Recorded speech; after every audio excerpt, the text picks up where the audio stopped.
Love podcasts, hate nonsense. It's the PoliticsJOE podcast. Woo! Yeah!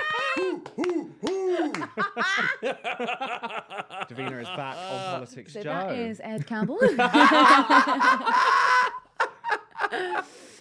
Ollie What a Dugmore, how are you transformation. today?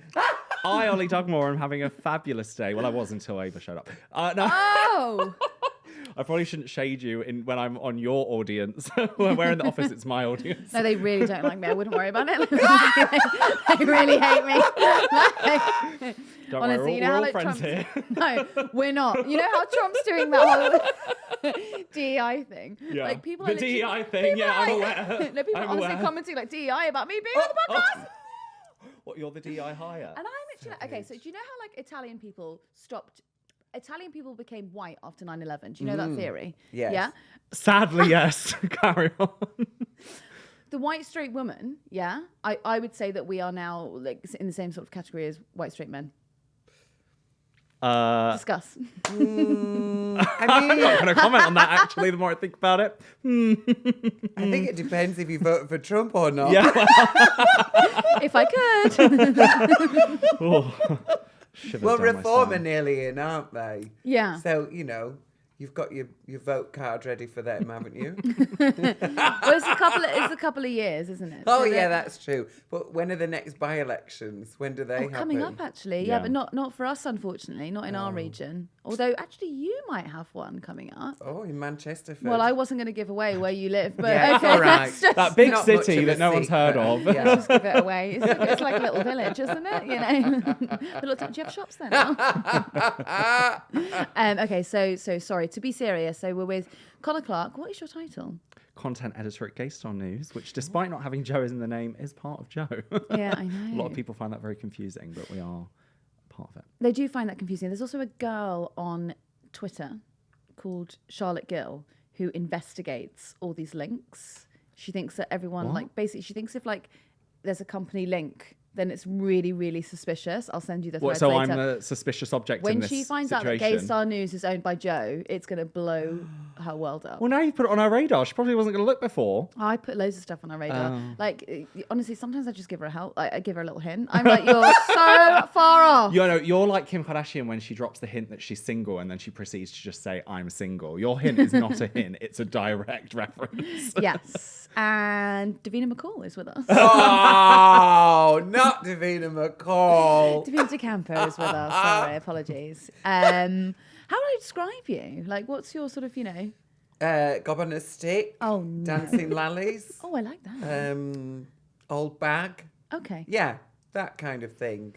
It's sort of customary to end with where you're going on tour, but you're going on tour, right? I am going on tour, So yeah. start with it, Yeah, I'm going on tour all over the place. I'm starting in Glasgow, April 20th.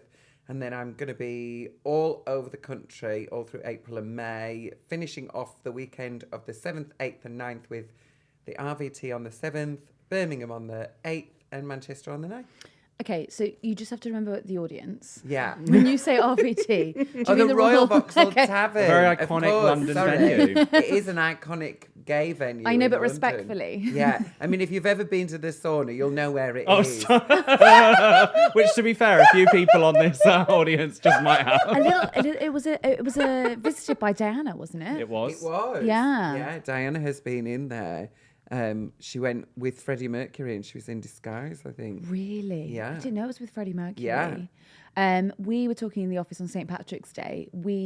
I was asking Sean why Ireland didn't offer Diana sanctuary.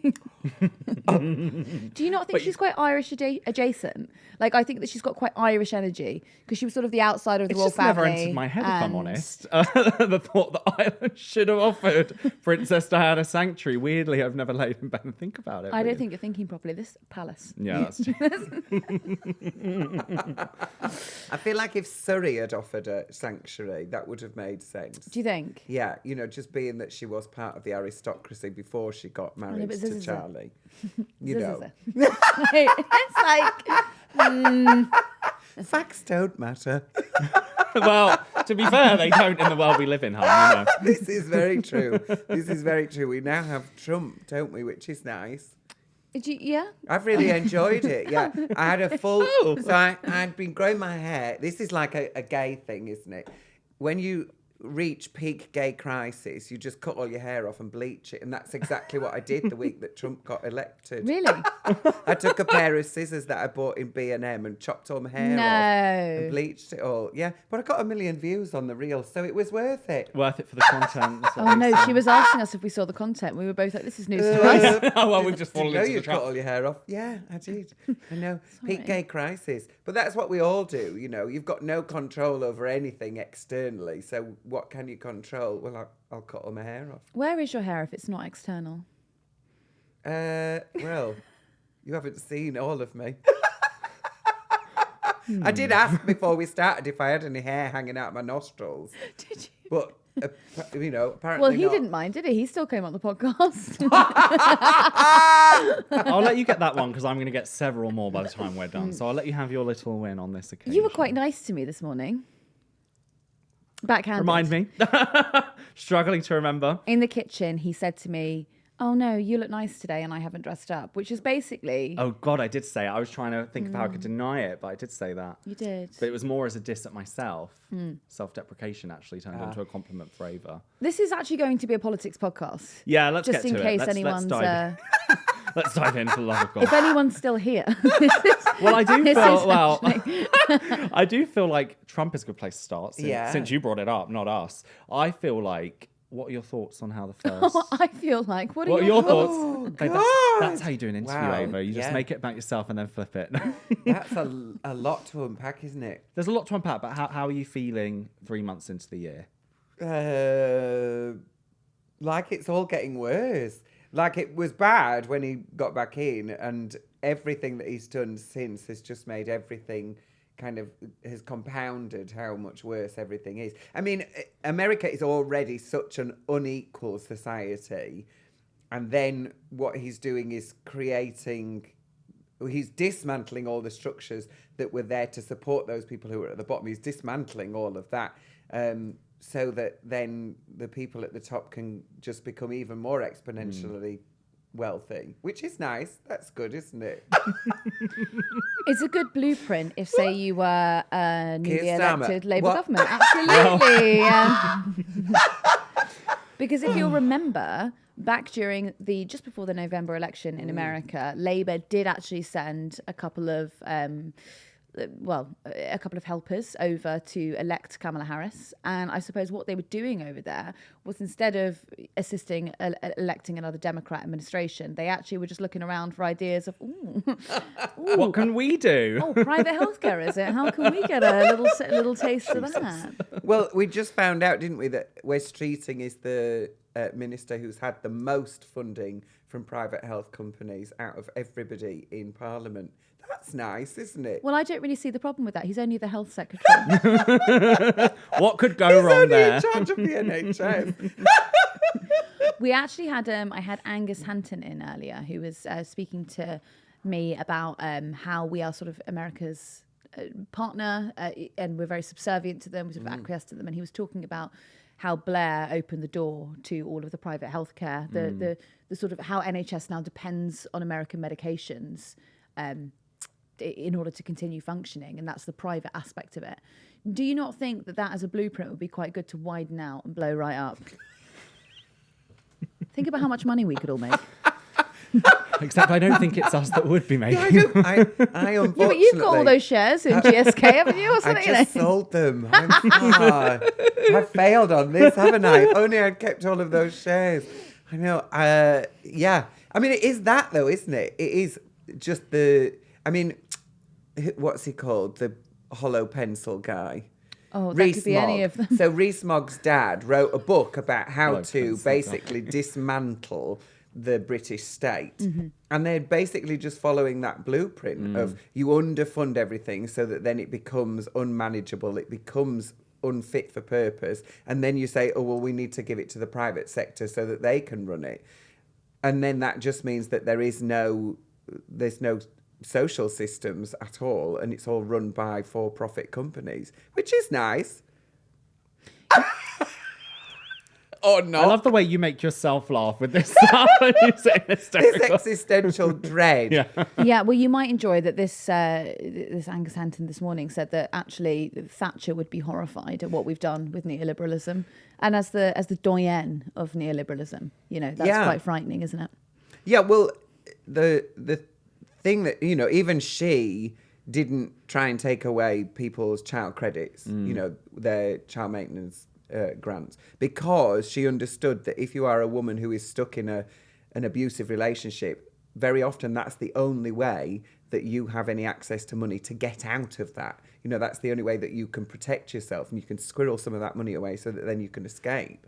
So she understood that, because they had in cabinet tried to, get rid of that. And she'd said no for that reason. But then everything that's followed since has not been quite so good, has it? I mean, she was awful for the country, and her policies have led to what we're living through. Her policies of individualism and separating people out and, saying that it's a meritocracy, while it very clearly is not a meritocracy. It's been her policies that have, and her ideology, that have hollowed out the British state and led us to the point where nobody can afford their rent and nobody can afford to eat anything. And then you've got people like Wes Streeting saying, oh, well, mental health is being overdiagnosed. Maybe it's because everybody's starving and fighting to pay their rent. I don't know. Maybe that's the problem. There's definitely, I feel like we're sort of at a very frightening moment in time where gosh, this has got really heavy very quickly. It has, hasn't very it? heavy, very quick. Bloody hell. That's okay. I like it heavy. I was thinking the other day about how in 2008 when the financial crash happened, and I feel like that was sort of like our first experience properly with financial downturn, and then experiencing, what our parents were going through, and then feeling the ramifications of that, and that we were told at the time was temporary. We were told that was going to be resolved and that we were going to have this upturn again. And as the years have gone on, we've had a couple of near recessions. Arguably during Rishi Sunak, we actually did have a double-dip recession, but it was sort of covered up a little bit by some sort of wonderful overarching GDP figures that didn't quite add up. That now we're in 2025 and we're looking at recouping money that we don't have off of the backs of disabled people. And I think that we're getting to a very dangerous point in time where I worry that people are going to start giving up. Well, I think it was here. You spoke to no, it wasn't here. I'm lying. I'm so sorry. I do watch other podcasts. What the fuck else I were know, you Jesus watching? What else do you watch? Oh! So there was a man who he was talking about revolutions, and he was talking about how they start. And he's an expert in revolutions.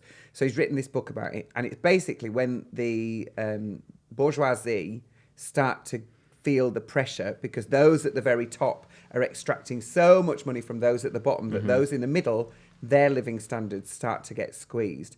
And I know lots of people who have run businesses for 10, 15 years, and now they're just going, I don't know how I can keep this running. And it's because the people at the bottom don't have any disposable income at all, which means that they can't go into the they can't go and buy themselves a nice bottle of wine, butcher, the or pub. come to a show, or go to the butcher, or go to the barber, or they can't do those things because they just don't have the money for it.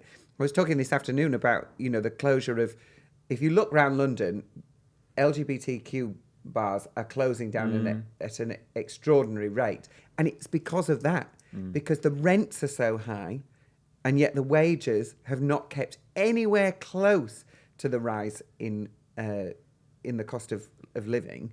So nobody has any disposable income. So where you would, before you would go out and you would spend, £30 on a Friday night, £30 on a Saturday night, you might only now be spending £50 a month, which means that then those bars have lost £100, £200 revenue every single month. And that's because people just can't afford to go out anymore. You asked the Mayor of London about this, didn't you? I did. About nightlife closing. What was he talking about? I think one thing that Sadiq Khan is really good at is being in tune with what the LGBTQ plus community in London is feeling. I think he does truly care. That said, unfortunately, we had Amy LeMay as sort of the sole protector of these venues. And so what he kind of said was, we've got Amy LeMay looking after it, and it's something that she's on top of. And I think objectively that is a fair thing to say is not quite true, because as we've said, we've seen these venues. I mean, as someone that goes to them, as someone that works in them and goes to them, I've seen them close time and time again. I mean, it was only like a year ago that we lost GOI late, and he was very across that. But what I never quite understood from my interviews, because I interviewed him about that back then as well, is I've never quite understood what was actually physically being done to say we can save you from closure. You kind of hear all these figures being thrown around, and you hear that, oh, we've invested this into this and that into that, but none of it quite adds up to what money has been put in the pockets of the people that need it to keep these venues afloat and to make up for what Divinia was saying, which is the loss of income from people like me, you, not necessarily being able to go to them because drink prices have gone up. In that, salaries have not. Prices for bars to open have gone up. Again, salaries have not. So it's like everything's going in opposite ends. So Sadiq, in short, I would say gave a bit of a non-answer, dare I say it, to be honest. But did they specify, did Amy LeMay specify who she was protecting? Because it's possible that she was protecting the proprietors and the local residents rather than the... It's very possible. From what I understood, she had worked directly with the venues, to be fair to her, and had spoken with... To close them, yeah. Sorry, Jeremy Joseph, your venues are going. Very successful at that. Well, she was very good at that. We should actually calculate her success rate. Listen, it is scary how bad it's... I mean, I can only speak specifically to the LGBTQ plus venues as opposed to the wider scene, but I know that she'd spoken with the venues. What I do not know is, again, how that materialized into this is what we're going to do to make sure you stay open, because this is what I mean. I was doing directly this at one point, and I never quite understood it. And I don't know if you can shed any light on it, Divina, as someone that's in the scene as well, but even when I was working specifically on nightlife, it was never quite understood what exactly was being done, even by the venues. They would say to me, oh, we've had them in today, they did a little photo op and left, and I'm like... okay, what does that actually add up to? And I don't know if you've heard anything different, but that was what I was hearing directly from the venues, let alone the people we were interviewing. I think that look, you do need another straight person to speak for you. There aren't enough. I do wonder sometimes if LGBTQ is sort of used as a nice photo op. It's seen as quite like light and fluffy. You think? A lot of the well, look, I told you I was going to speak for you because none of you here we go. said it, have you? Like, Jesus Christ, got two of you on. Davina's not said anything. Yeah, no. She's kept quiet, like, mouth shut. But it is seen as a very light and fluffy sort of like, this is a wonderful photo opportunity, but actually getting to the grit of it. Like, I wonder, you look at Soho, which I would say is sort of the home of LGBTQ. That's a space where people can go and they can discover themselves, or they can, it's a home for it, for it. For them. But that's where all the venues are. Yeah. And you look at the sort of shops that are now cropping up, or the bars that are cropping up across Soho. You look at what the Mayor of London is introducing about having these sort of quiet neighbourhoods, and you wonder, how much do you really care about this community? Is it a good photo opportunity for you, or is it something that you really truly believe should have this space in London to thrive in? The thing is, all of that is great, but until you do the nuts and bolts of the stuff that is wrong with the economy, it doesn't matter. You never get anywhere. It doesn't matter because nobody's got the money to go out and have a nice time anyway. Well, I was thinking more like sort of rent controls. If you were really worried about preserving that neighbourhood for what it is, then perhaps you should have rent freezes there. Perhaps it should be like, a sort of barrier to entry if you want to open up a new venue there. Totally. Do you know what I mean? Well, one thing that was really interesting is Jeremy Joseph, who owned GOY Lake, which has now shut, owns Heaven, which is probably, I would say, one of the most iconic venues in the world for the community, certainly the country, and also owns GOY Bar here. He's now potentially going to be shutting down GOY Bar. And one of the main reasons... Really? Yeah, a couple of months ago it was announced. And that's because the rent is insane. And this is what I mean when I say about the Mayor of London and Amy LeMay at the time, is it's not to say they don't care. I mean, Amy LeMay is part of the community. I don't believe that the issue here is that no one cares. I believe the issue is what Divina said. We've got this overarching problem that means the LGBTQ plus, can't even say it. The LGBTQ plus community is like this microcosm of what's actually going on. And then it kind of looks like we're all just playing victim, being like, oh, this is happening. But actually, it's almost like an early sign of what's to come elsewhere. Yeah. Because LGBT plus people, for the most part, go out a lot because a lot of them, not stereotype, but not necessarily have children, have a little bit more disposable income in that sense. And so you would lot think, are out all the time, well, honestly. I mean, I know I am, and so you would, but you would think it would be right. But if our venues can't survive, Sometimes I have to shun the community because I'm like, I cannot go out again. I can't sometimes.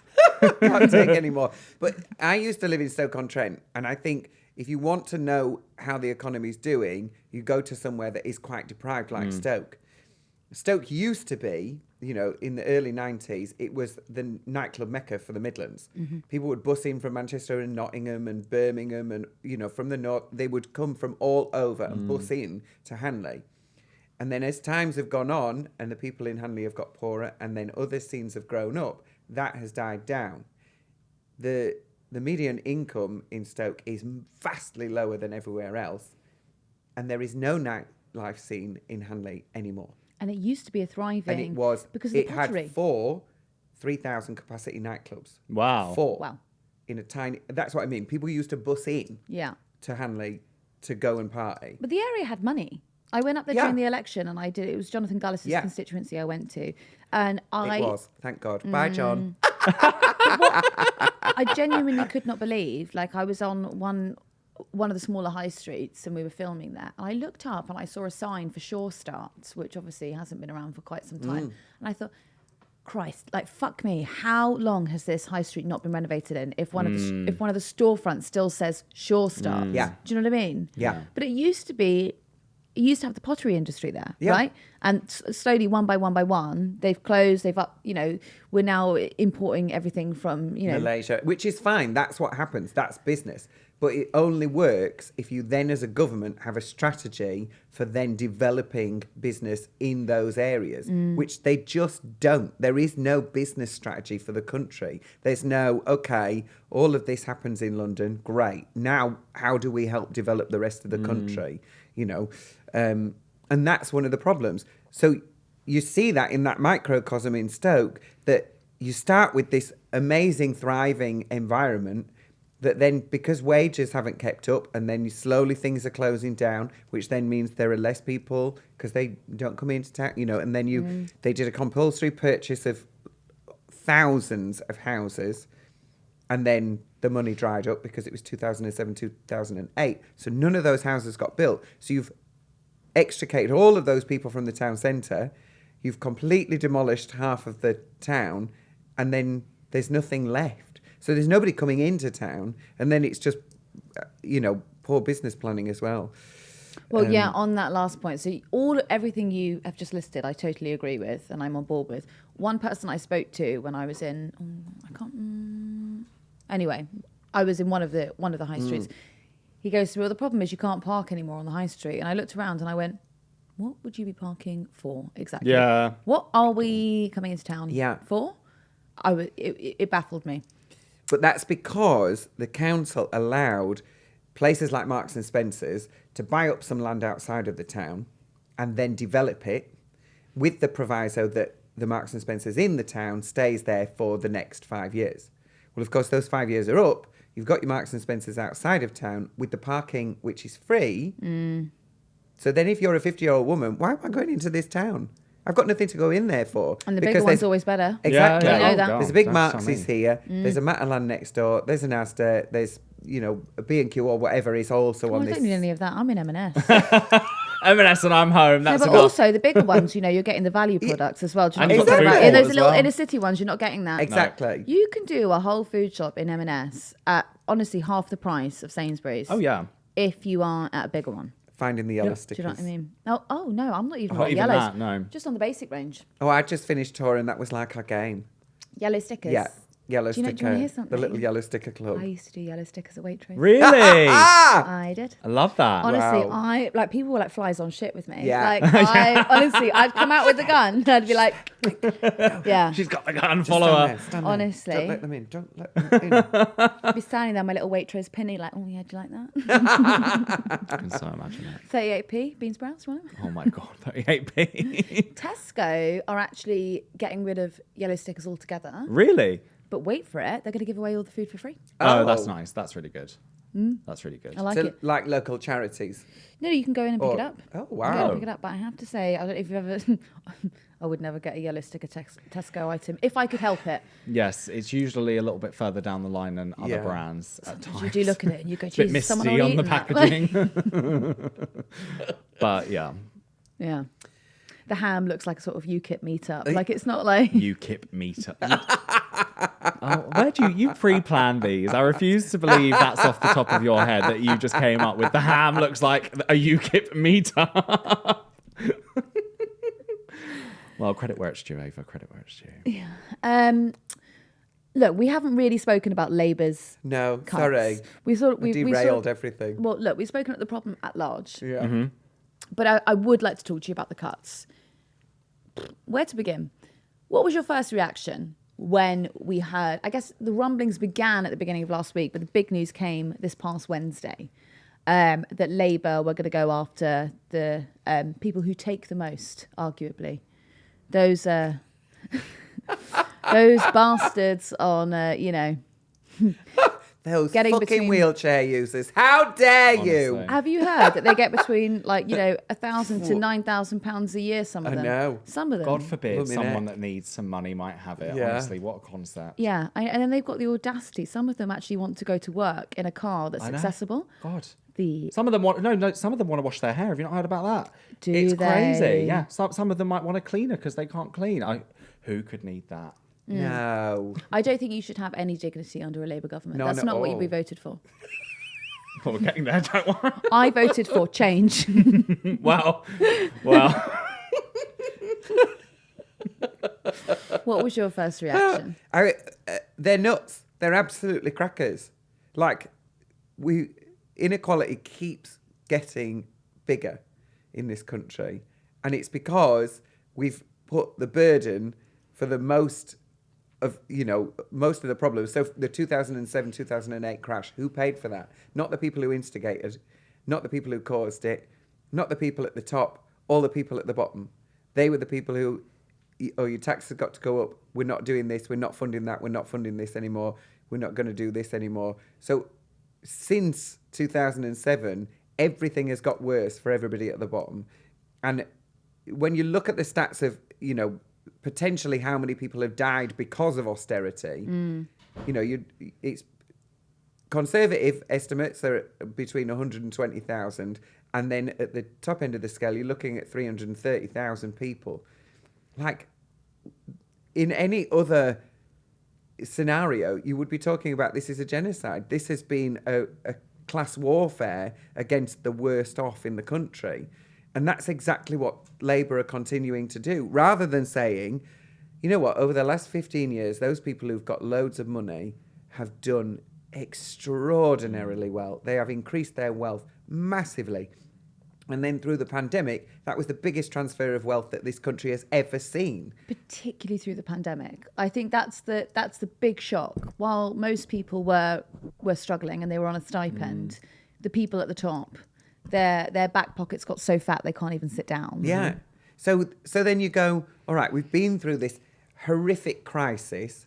We've lived through this austerity, which has not done what it was supposed to do, which was balance the books and make the economy grow and, build up people's resilience and, make things better. It's done the absolute opposite. And it's made people sicker. It's made children, children are not growing as tall as they used to be. Oh, I didn't know you were going for that. People are really? Kids are shorter now than they used to be because they're not getting the same amount of food. They're not attaining the same way that they are. We've pulled all of the support for those kids who need that support so that then they can, engage with society in a way that is useful. We've made everything so much more difficult. And now, what should we do? Should we look at those people who've had loads of money? Nah.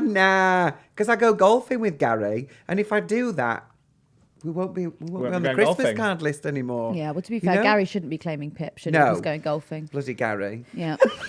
The thing that I found really hard about it, and I don't know how you both felt watching and seeing what was said, but there's this false narrative that's been pushed for the best part of the last 20 years that people who claim things like PIP are leeches to society, that they're leeches to the rest of us, that those of us who pay tax are suffering because of the people that are on these things. That is categorically not true, but that is at the heart of what's being said at all of these things. Is it's framed in this way that they are taking from us.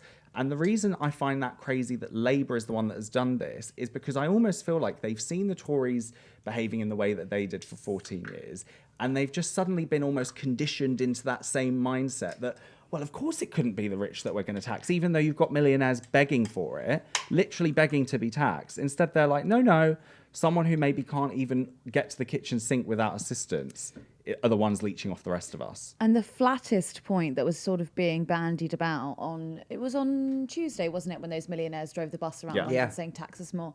There were a lot of people who said, well, you can go onto the HMRC website and volunteer more tax if you'd like to. And it's like, no. That's not the tax, point, the Exchequer is not a charity. This is sort of like, do you remember during the pandemic when there was a big push to get us to donate to the NHS? Mm-hmm. It's like, excuse me, this is not a charity. Yeah. This is something that I pay for. Mm-hmm. If tomorrow Netflix turned around to me and said, would you like better shows, or would you like to be able to access Netflix? Well, you're going to have to donate to us. Yeah. I would be like, I don't think so. I don't think so. It's not, I mean, sometimes when I watch Netflix, I do think I would like better shows, but I'm not going to give them any more money for that. Jeremy Hunt, who was the then Chancellor, Health Secretary before that, so he had a lot of experience in the field. He ran the marathon for the NHS. I think about that a lot. Yeah. I think about that. The man who was in charge of the coffers was running to raise money for the NHS. It's so extraordinarily painful. I think one of the most disappointing things actually that's come out in the last couple of months was there was this sovereign wealth fund that Labour were going to introduce. And we read that in the office and we said, oh my, that's brilliant. We should absolutely have a sovereign wealth fund. Anyway, 2 weeks ago, they said they're going to use that money on the Chagos Islands in Ukraine. And I feel like I'm losing my mind here because I'm like, we did not consent to that. We are being gaslit. And I'm like, someone's going to go back now and clip up when I said the National Sovereign Wealth Fund was fucking fantastic. Yeah. And they're going to go, well, all we've done is bought back the Chagos. Yeah. It's extraordinary. Yeah. I mean, it's just that, though. It is extraordinary because literally the entire country can see what the problem is, and yet the people who are in charge are purposefully ignoring it. Mm-hmm. It's not that they don't know that what they're doing will not work. They fully recognise that this will not work because they're just following the exact same economic plan as George Osborne. And actually, George Osborne has said, even I wouldn't do this. This is reprehensible. Oh, you were listening to another podcast, were you? No. I do. Yeah, I mean, Rachel Reeves is to the right of George Osborne because what you've got to think about is the sort of the compounding that's happened over the last 15 years or so. So when Labour say that they're going to make cuts, you have to remember that they are on top of cuts that have been made over years and years and years and years. So if you actually then stretch, say, for example, what's happened to our schools, if you look at what's happened in 2010 when they first began defunding them, although you could make an argument that they were cutting cash before that. If you look at how many times they've made cuts since then, the funding has dwindled so dramatically that I have to turn the TV off sometimes when we're asking questions like, why are young men not attaining? Why are young boys depressed? Yeah. And you go, because there's no money in the fucking schools to pay a decent teacher. Yeah. And I say that, I come from a teaching family. I'm not, well, my sister. A teaching family. Let's not overgas it. Well, I've worked in schools and that's exactly what it's like. When I first started working in schools in kind of 2005, there was space in the curriculum because there was money in the school. And then when I finished working in schools in kind of 2013, 14, everything had just been sapped out of it. There was just nothing in there. So it meant that the syllabus just got slimmer and slimmer and slimmer because it was not possible for the schools to be providing those lessons. And that's one of the problems that we've got as well. 10 years ago, when did Yuval Noah Harari write that book about what's coming? He was talking 5, 6, 7 years ago. That was so out of both our leagues. We both looked at each other You are like an oracle of you knowledge. are like an oracle. He was talking, probably 10 years ago, about the rise of AI and how that is going to put so many of us out of a job that, you know, at some point you will no longer need shelf stackers. You won't have anybody at the checkout. You won't have this. You won't have that. There'll be no lawyers. There won't be any GPs. There won't be any accountants. You won't need, you know, you just won't need these people because AI will be doing those jobs. So what is left? Creativity is the only thing that is left, so that you can then go, all right, I can be the visionary for the future. You know, most of scientific inventions have come from creatives. It's not been scientists, it's been creatives who've written books or made films about, you know, where do you think lasers come from? Made a wonderful observation. Oh, sorry, I didn't mean to kick you. It's all right. They came from creatives. They came from people, you know, just having ideas and going, wow, what would it be like if you could do this? And then 20, 30 years later, a scientist or an engineer goes, oh, you know what? I read this book and it's got this really interesting idea in it and I think I know how to do it. And then there it goes. So, do you know what that reminds me of? Did you ever read Fahrenheit 451 by Ray Bradbury? Yes, I think so. And do you know, like in that book, this is very niche reference, but he talks about how they're book burning, essentially. That's Right, what they do. yes. Fahrenheit 451 is the temperature at which paper burns. That's wow, clever. Anyway, he talks about these like buzzing bees that are in everyone's ears. It's like headphones, isn't it? Yeah. It really freaks me out when I think about it. Like, Wait, when was this released? Like, around it would have been just before the 50s, maybe. oh, fine, yeah, but like not in this era then. Basically, is what I was asking. Yeah, no, they already. I was like, yeah, no. I mean, it is like the times that we're living in are just quite bleak, aren't they? That's the reality of it. But what is it that we do about that? What do we do as little people doing our little thing? How do we not lose hope with it? That's what, you know, that's what I'm interested in, is where do we go from here to push back against it? Because it has to be us that does it. And for me, the only way to do that is to, you know, join your local activist group, get out there, email your MP, do things that make you feel like you are engaged in the world, because the world is definitely engaged in your life and the politicians are very much engaged in your life. So you need to tell them that you're also engaged with them and you're watching them. And I would agree with you, because I think that there was a point in time just after the election where I think that there was a lot of hope lost, because the 2024 intake of Labour MPs were very much in line with Starmer. They were falling behind him. You saw how they voted on the 2-child benefit cap, not lifting that, which I would say is a very anti-Labour policy.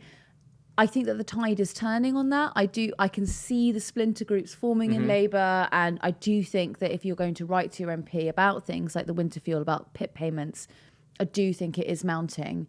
And the pressure, if you put that on backbenchers, it will eventually have to bleed through to the top, because the top will want to save face. They do not want to see a backbench rebellion play out in front of the world to see. No. They will have to amend their policies to make sure that all of their MPs are on board. Yeah, I also feel like something that people need to really remember is social media is not the only thing we can look at for information. I feel like a lot of the reason people are so bleak about the world is because fuck me, we're a digital first brand, Connor. Yeah. Jesus I don't Christ. care. I'm going to say it anyway. Put down Instagram. No, what I mean by that isn't don't look at Instagram. I just think I'll talk to people all the time. I think we're from a news background. I mean, I'm just going to say you are too at this point because we're all here. But the thing is, we are aware of how to see what information has a different layer to what's actually on the top level and being said to us. The average person isn't. I forget about that all the time. When I talk to friends, they'll say, I saw something in X, Y, and Z outlet, it must be true. And I'm like, well, I hate to tell you, but sometimes things are spun or done in a different way. And so I think in terms of... Should we have to have critical thinking, though, when it comes to... That's maybe something that we need to be teaching we more shouldn't in have schools to. of, because, like... Look, we shouldn't have to, but we do have to. That's Yeah. kind of where it is. It is unfortunate that we need to. I worry sometimes about some of the things that are being shown. Okay, ignoring sort of the tabloids, because we all know how the tabloids write about things or whatever, you know, or interpret things. You do have a general idea, like the Daily Mail is right wing, the Telegraph is right wing, you know, and the Guardian might be a little bit, whatever. Yeah. The problem with Instagram is that because you've got free reign, because you don't have to act within the parameters of the law, Correct. you can say whatever you like. Yes. Some people prejudice a trial. Yeah. Some people will make shocking claims because they know it gets them clicks, likes, and therefore cash. That worries me more than the media at large, that not regulating that tech. Because how can you regulate it, though? But how can you regulate it? This is the thing. Tax the company. Yeah, but these are companies with tens of billions of dollars. Like, I think that if you're actually asking me seriously, I think am. if you changed the law that Twitter, X, Instagram were defined as publishers, Yes. rather than as tech companies, I think that is the key, because then they're responsible for what's on their platform. In the same way that I'd be responsible for whatever goes on Joe's feed, you wouldn't be able to go onto Twitter and say something anti-Semitic or, because the tech company would regulate it. Yeah. No, that's a really interesting point. I hadn't thought about that. And I think it's things like this where I feel we've started thinking an hour in. Palace. This is the Oracle, you're the Palace. Divina's cooking. Yeah. I can see it. Yeah, I am cooking. I'm sort of thinking about, yes, this is great. That's brilliant. But then who defines what is and what isn't the hate speech? So if you're taking that IHRC definition of anti-Semitism and it's saying anything negative about Israel, then suddenly that becomes an issue, because we don't have that rule for, you can criticise the Irish government and you're not being called anti-Irish, and you can criticise the Chinese government and you're not being called anti-Chinese. But if you criticise Israel via their definition, then you are anti-Semitic. Yeah, who sets the parameters of those rules? So it's about who sets those parameters. That's what we were talking about with blasphemy laws, weren't we, for a while? Yeah, that was coming up often. Should we try and... did you have anything that you wanted to... Because I feel like I cut you off in your prime. No, I think that was... You kind of got it across. All I was trying to say anyway with the hope thing is we've got a long 4.5 years until this government is out, and people do forget we've got a very long road ahead of us. We're not even a year into this, and we're not even 3-4 months into Donald Trump. Well, actually, 3 months today, no? 20th of January? Yeah, but we'll probably only get 2 years. Great. But no, I thought it could be fun to end on a little fun game based on your tour. Okay, which gorgeous. we have named I Do Think. The same name as your tour. Very creatively. This was decided long ago, not 5 minutes before you arrived. This pre-planned game that I have handwritten on my paper because I didn't have time to type it. Some may say. Minutes of preparation for this. Minutes. Yeah, minutes is generous. No. So what we're going to say is the name of a leader. Yes. And you can say, I do think. Or I don't whatever think. You, or I don't think. Whatever you do think or don't think. I think we'll start with a fun one. Kemi Badenoch. I don't think. Awful. God, she's a moron. She's an absolute moron. And everything that she says is just bullshit. Utter, complete bullshit. She had her first policy announcement this week. What was the policy? Net zero. She's going to abandon it. Like, she's off her head. She's completely off her head. You're nuts. And then every time I hear her speak, I'm like, God, you sound like an absolute moron. She's not scared of Doctor Who, though. No, she's not scared of Doctor Who. But I feel like he's not scared of her either. Okay, so next one is Keir Starmer. Keir Starmer, liar in chief. Liar in chief. I thought we went outside the parameters of the game I then. know. Oh, I don't think. Keir Starmer, I don't think. Do you think we plan these segments? Another one. For you to just pull A it I'm down? so sorry. I'm so sorry. Oh, my God. Oh, a detour. Okay, next one.